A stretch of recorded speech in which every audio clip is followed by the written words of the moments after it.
Today I've brought you something special, the US pork St. Louis cut. These are the ribs from the belly, and they're really nice and meaty. They have a wonderful marbling. They're incredibly tender. You can tell that right away. And that's why I can show you a really great recipe. Marinated individual ribs, which I've marinated overnight in our family recipe. Into that goes allspice, bay leaves, plenty of sweet onion, pickled tomatoes with their brine. It's kind of like pickled cucumbers, just with tomatoes. They get squeezed in there as well. Then it's all topped with salt, pepper, paprika, a bit of chili, and kefir, so that everything is nicely covered in the liquid. And now they're even more tender than they already were. And this way you can braise these ribs in the pan, sear them all around, and you'll already have tender ribs because all these ingredients, the vinegar, the tomatoes, and the onions, have made them even softer. With our incredibly delicious pickled braised ribs, meticulously made according to our cherished family recipe, we also proudly serve a super quick and refreshing leek salad. In the spacious bowl, I already have a generous bit of creamy creme fraiche just gently stirred up a little. Now we carefully add some wonderfully nice coarse pepper and a good amount of salt. That can loosen it up a bit. We'll fold that together now.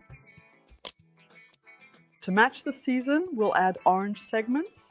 I've already peeled them and thinly cut off the white pith.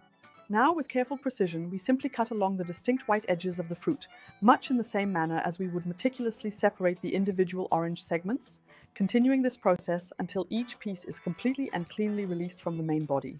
And now, just as they are, they go in here. Now we gently fold in the orange juice and the segments, and the quick leek salad with orange segments and creme fraiche is ready.